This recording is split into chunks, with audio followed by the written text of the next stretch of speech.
ലീഗന്മാരുടെ ഒരു ഉഡായിപ്പ് കാണണേ. നിലമ്പൂരിൽ എന്താ ലീഗിന് കാര്യമെന്ന് കോൺഗ്രസ്സുകാർ ചോദിക്കുന്നില്ല. കാര്യം ഇന്നലകളിൽ 36 വർഷം നിലമ്പൂരിലെ MLA ആയിരുന്നിട്ടുള്ള ആര്യാടൻ മുഹമ്മദിന് ലീഗിനെക്കുറിച്ച് പറഞ്ഞിട്ടുള്ള അഭിപ്രായം എന്താണെന്ന് നാട്ടുകാർക്ക് അറിയാമോ? ഇല്ലെങ്കിൽ ഓർക്കേണ്ട സന്ദർഭമാണ്. ആര്യാടൻ ഒരു ഉപതെരഞ്ഞെടുപ്പ് പ്രഖ്യാപിച്ച ഉടനെ ലീഗിനെ സംബന്ധിക്കുന്നിടത്തോളം പെരിയോനായി മാറിയിരിക്കുകയാണ്. നിലമ്പൂരിൽ ആര്യാടൻ്റെ മകൻ ഷൗക്കത്ത് മത്സരിക്കാൻ വരുമ്പോൾ പെരിയോൻ്റെ മോനെ ഞങ്ങളിതാ ഏറ്റെടുത്ത് മത്സരിപ്പിക്കാൻ കൊണ്ടുപോകുന്നു എന്ന നിലയ്ക്ക് ഇന്നലകളിൽ ആര്യാടൻ ലീഗിനെക്കുറിച്ച് പറഞ്ഞതും തിരിച്ച് ലീഗന്മാർ പറഞ്ഞതൊക്കെ മറച്ചു വെച്ചിട്ട് ആ അഭിനയമുണ്ടല്ലോ, അതിന് ഇത്തവണത്തെ അമ്പലപ്പള്ളി മാമുക്കോയ പുരസ്കാരം കൊടുത്തേ മതിയാകുള്ളൂ. എന്തായാലും ചരിത്രങ്ങൾ കൂടി നാട്ടുകാർ ഓർത്തിരിക്കണമല്ലോ. അതിൻ്റെ അടിസ്ഥാനത്തിൽ ആര്യാടൻ MLA ആയിരിക്കുന്ന കാലഘട്ടത്തിലെല്ലാം ലീഗിനെക്കുറിച്ചും പാണക്കാട് കുടുംബത്തെക്കുറിച്ചും പറഞ്ഞ 2 പ്രതികരണങ്ങൾ. അത് മജീദിനോടോ ഹൈദരലി ശിഹാബിനോടോ ചോദിച്ച് പറയാനൊന്നും ആര്യാടൻ മോമീനെ കിട്ടില്ല. മനസ്സിലായില്ലേ? ഇതിലെ ഭരണഘടനയും ജനാധിപത്യ മര്യാദയും കൂട്ടുത്തരവാദിത്വമൊന്നും ഇന്നെ പഠിപ്പിക്കാൻ മജീദല്ല ഹൈദരലി ശിഹാബ് തങ്ങൾ പോലും വളർന്നിട്ടില്ല. അവർ പറഞ്ഞാൽ എനിക്ക് സ്വീകാര്യമല്ല. അവരോട് അവരെ തിട്ടൂരും വേണ്ട എനിക്കിതൊക്കെ ചെയ്യാൻ.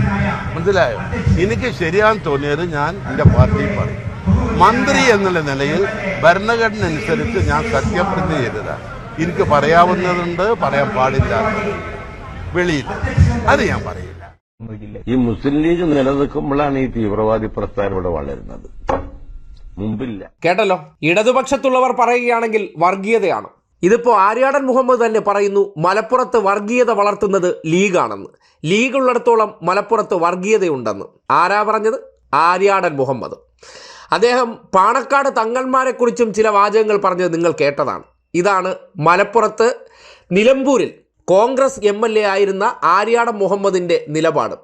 ആ ആര്യാടൻ മുഹമ്മദിനെ മറന്നുകൊണ്ടാണ് ഇപ്പോൾ ലീഗിൻ്റെ ചുമലിൽ പിടിച്ച് അല്ലെങ്കിൽ ലീഗിൻ്റെ ഊന്നുവടിയിൽ എണീറ്റ് നിന്നുകൊണ്ട് കോൺഗ്രസ്സുകാർ അവിടെ മകനെ ജയിപ്പിക്കാനായിട്ട് വർഗീയ ഇക്വേഷൻസ് എല്ലാം കറക്റ്റാക്കി കൊണ്ടുവരുമ്പോൾ ഇന്നലകളിൽ ഇതേ സ്ഥാനാർത്ഥിയുടെ വാപ്പാനെക്കുറിച്ച് ലീഗന്മാർ പറഞ്ഞത് നിങ്ങൾക്ക് കേൾക്കണ്ടേ? അത് കേൾക്കുമ്പോഴാണല്ലോ എന്തായിരുന്നു മകന്റെ ബാപ്പാനോട് ഇവർ ചെയ്തിരുന്നതെന്ന് നിങ്ങൾക്കറിയാൻ പറ്റും. മാന്യമായി സംസാരിക്കും, മാന്യമായ ഇടപെടലുകൾ നടത്തും.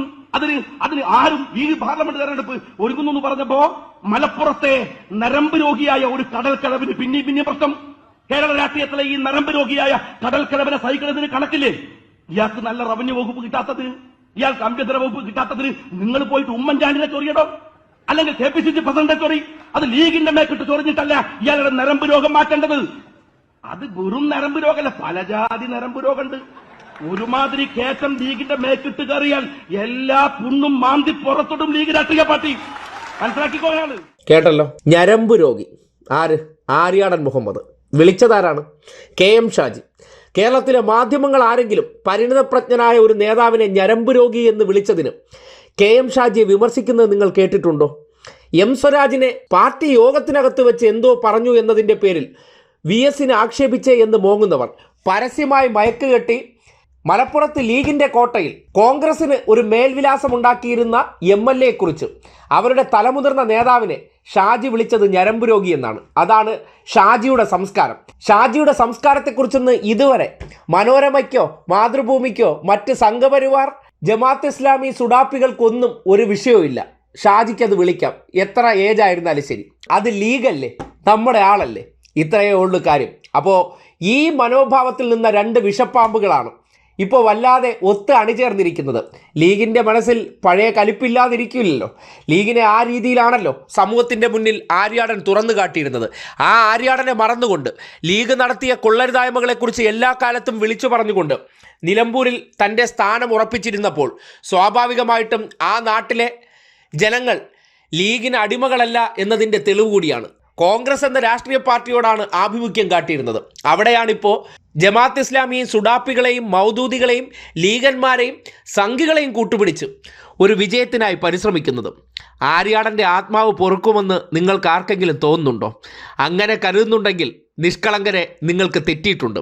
ആര്യാടൻ ലീഗിനോട് എടുത്ത സമീപനം എന്താണോ അതിൻ്റെ നേർ ഓപ്പോസിറ്റേക്ക് പോകുമ്പോൾ സ്വാഭാവികമായിട്ടും അധികാരങ്ങൾ മാത്രമാണ് ഇവർക്ക് ലക്ഷ്യം. അല്ലാതെ നിലപാടുകളോ സ്വന്തം നിലയ്ക്ക് ഒരു സീറ്റ് വിജയിപ്പിക്കാൻ കഴിയുമെന്നുള്ള ആത്മവിശ്വാസം പോലും ഇല്ലാത്ത ഒരു പാർട്ടിയായിട്ട് കേരളത്തിലെ കോൺഗ്രസ് അധപ്പതിച്ചിരിക്കുന്നു.